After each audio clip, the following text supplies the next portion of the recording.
Welcome to the third session in this series of training. Here we'll be exploring management information, which is split into this, part A, and part B, which is the next video. This series of videos is designed to help business owners and managers improve their financial awareness in order to be able to make better business decisions. Management information, or MI, falls into four main categories. Customers, so customer service data, customer retention, complaints, on-time, in-full deliveries, out of stocks, and so on. Systems and processes. This includes productivity data, energy usage data, e-commerce and social media data, CRM, ERP, and more. People, which includes staff engagement, absenteeism, staff turnover, social impact of the business on communities, environmental issues and your carbon footprint. And financial. This is the only area we'll be looking at here. In this session, we'll be making sure you understand some of the key pieces of financial management information that you need to support you in making the best decisions for your business. It's said that information is power, and there's no better application of this than getting the right MI to support your management decisions. In part A, we'll be looking to make sure you receive the right information at the right time to make the best decisions. This will vary for each business, but it's likely that you will need different information on a monthly, weekly, or even a daily basis to manage your risks and make the best decisions. We'll explore how to be sure the information you generate is meaningful for your business, i.e., it helps with the specific areas important to you. In this section, we'll also touch on what do I need to know? How do I program my accounts package to give me the answers? What needs to be input to achieve meaningful output? And do I need an advanced software package or MRP or ERP software? Next, we'll take a look at stock and how MI is critical to manage supplies, particularly for seasonal businesses. In the next video, part B, we'll look closer at profitability, considering what level of detail you need to be sure you're going to make sound, evidence-based decisions. We'll also consider how to compare the profitability of different products and different routes to market and channels. Finally, we'll look at how and when you should be forecasting and suggest ways to help you minimize any surprises. This will help you to proactively manage your relationships with customers and suppliers in our ever-changing world. MI is powerful and will influence both financial control and better decisions. All businesses are different, so you need to look at yours and decide, based on your risks and opportunities, when and how often you need to know certain things, such as how closely do I need to manage cash? How often do I need to know whether I'm producing my products profitably? How do I decide which new products to make or which new markets or customers to focus on? How often should I check on whether my customers are paying me in line with their terms? Am I paying my suppliers too quickly? And am I making and selling enough to cover my overheads and give me a return on what I've invested in my company? Consider what information you want to manage on a daily, weekly, monthly, seasonal, or annual basis. Information can be formal reports pulled out of your accounting package, or a simple spreadsheet where you manage and monitor a few key metrics. Whatever gives you the information needed to make good business decisions. People don't normally buy a piece of equipment and then think, what should I do with it? Normally, people consider what needs to be done and then look for the equipment that can achieve this. Accounting software and the way you choose to structure this is no different. You first of all need to consider what meaningful information you want to receive, and then find the software and software structure that will provide you with it. This session will take you through what you need to know, how you can structure your accounts to provide the best answers, what you need to input to get a meaningful output, and also, do you need an advanced software package or MRP or ERP software? There are probably quite a few things you need to know that are specific to your business. Therefore, we're not providing an exhaustive list, but a list of things that tend to be common to most food and drink companies. If you want to know that your product pricing is set correctly, you'll need your information systems to have the ability to show you the gross margin being made on each product. Similarly, you may want to know your gross margin by customer, sales channel, or business stream. Most accounting software packages enable you to establish this information. However, you'll need to decide which analysis is the most important to you.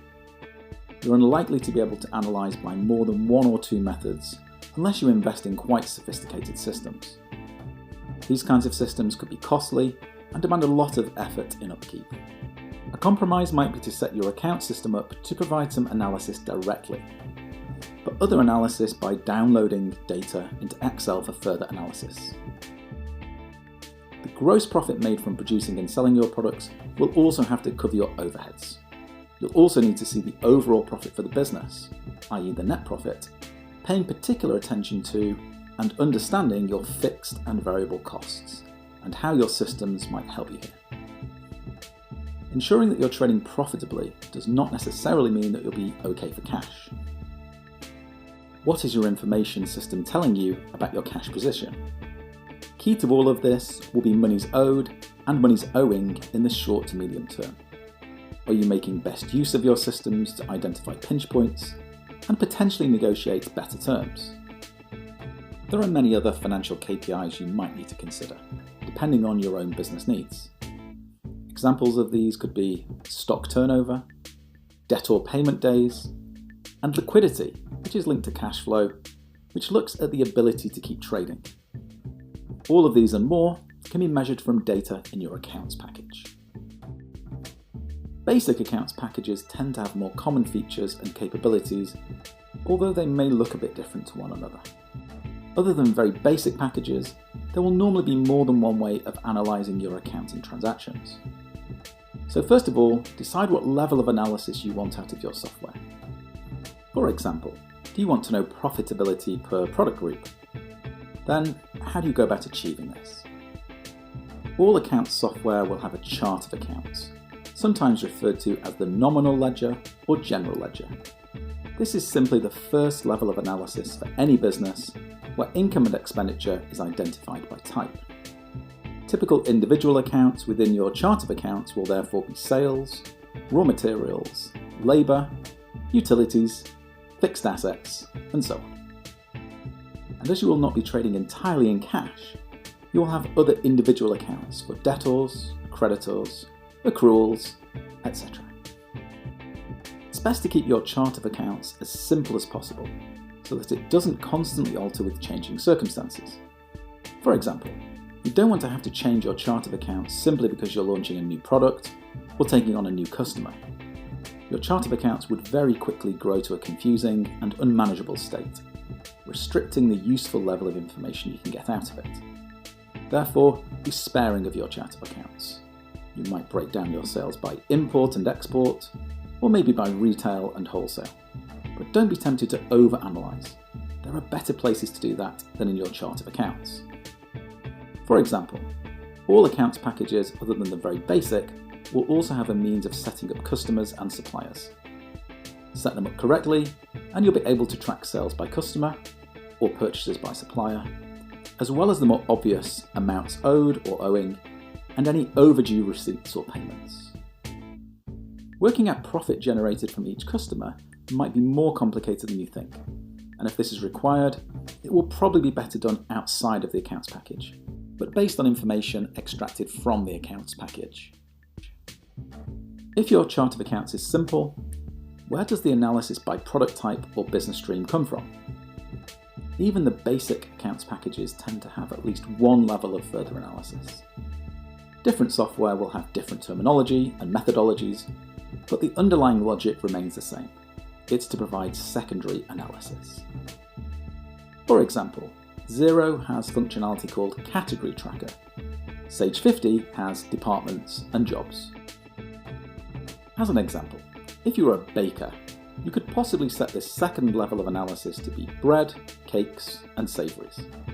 Or if you were a brewer, You could set this secondary level to be beers, lagers, and low alcohol. To be able to provide the answer to how much profit is being contributed by any given customer, or any given product or process, you need not only set up your chart of accounts and analysis codes correctly, you also need to be able to identify the direct costs with these analysis codes. These are typically raw materials and labour, but could also include machine costs and utilities. So, if you want to know how much profit is being contributed by a particular product, you need to know the sales revenue, the cost of materials that made it, the cost of labour that produced it, and quite possibly the machine time cost and utilities it took to produce it. This is entirely possible, but only if you have set up procedures to capture the information, and that information is input into your account, either directly into the account software package, or by keeping some other form of records, for example, an Excel model. Unless you have specific product runs for specific customers, you're unlikely to be able to do this by customer. To do this properly, you're going to need procedures for measuring the weight or volume of raw materials, time spent by operatives, machine time taken, and utilities used. If you've been correctly weighing the usage of raw materials, you will know the theoretical amount left in stock. As most of you will well know, more often than not, there'll be discrepancy between books and actual, caused by spillage and other losses. It's important to periodically measure physical stock, certainly month-end if you want meaningful monthly accounts, to establish true usage inclusive of spillage and losses.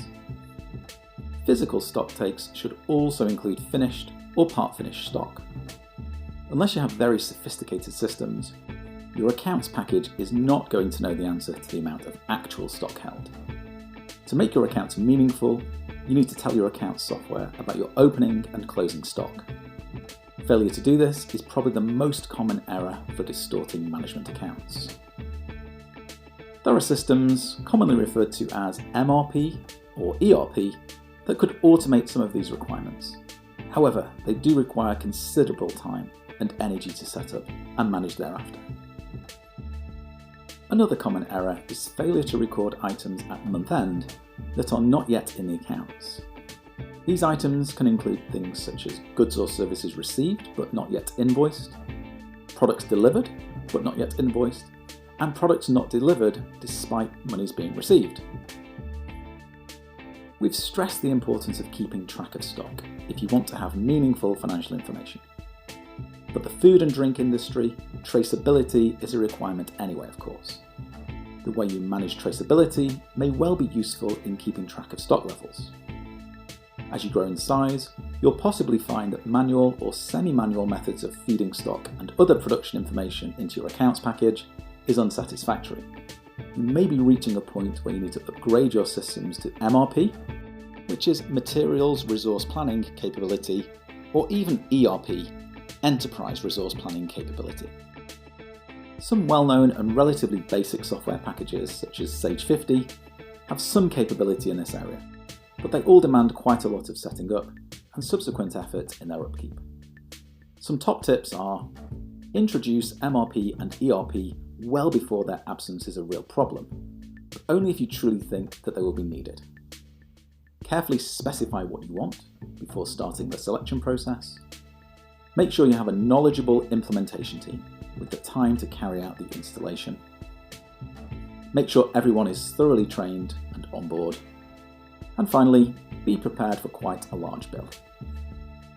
The failure rate in trying to introduce MRP or ERP is high, and you'll probably need expert advice and support.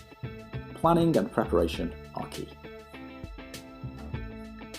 Stock can include raw materials, packaging, work in progress, and finished goods. To run out of stock, either raw materials, finished goods, or packaging, is not a good place to be. However, having too much of either stock type is also not good financial management, especially in food and drink, where shelf lives can be short. In order to stay in control of stock levels and ensure A, you don't run out, and B, you don't have too much, there are processes that you can implement, including regular stock checks. most common failure in producing meaningful accounts is a failure to measure stock accurately and regularly. Forecasting tools and models to anticipate future sales and manage procurement and purchasing accordingly.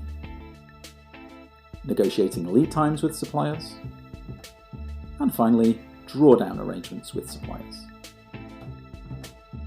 Seasonal food and drink businesses have to make important decisions at key times of the year in order not to carry too much stock into the quiet season and to ensure they have enough for the busy periods. To assist with these decisions, a variety of MI is required, including historic trends and patterns from the same time last year, the year before, etc., for sales, stock levels, and so on. Accurate stock control and up-to-date balances, and forecast of future sales. See Part B of this session for more information about this. And finally, supplier lead times and delivery capability. Decisions for seasonal businesses can be much easier with the right MI. Your financial information should guide you in considering: do you have sufficient raw materials to produce stock for the Christmas or summer rush? Is there enough money in the bank to cover for the additional purchases and stock carry? Based on previous experience, do I have the resource to gear up production? Seasonal effects might, however, require more detailed accounting. Imagine you buy in a seasonal ingredient that is then used all year round. It might be a concentrated juice that is best bought when the season dictates, that is then used all year round. That might need to go to a stock code on the balance sheet with a charge to the P&L for sales of the product it makes. That way, the profitability isn't distorted by a seasonal purchase. Planning for a seasonal peak may consume cash much sooner than sales funds are received.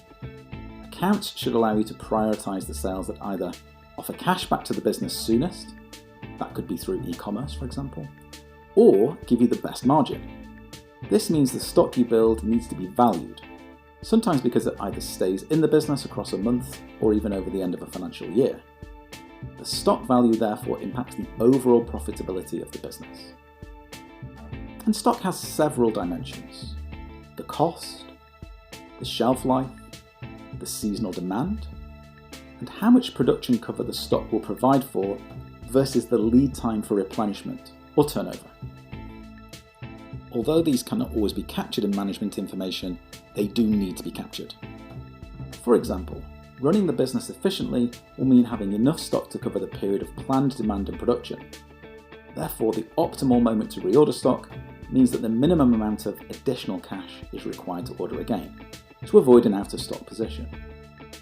It sounds obvious, but accurately forecasting a seasonal uplift whilst anticipating any costs and cash requirements means MI allows you to make this critical judgment.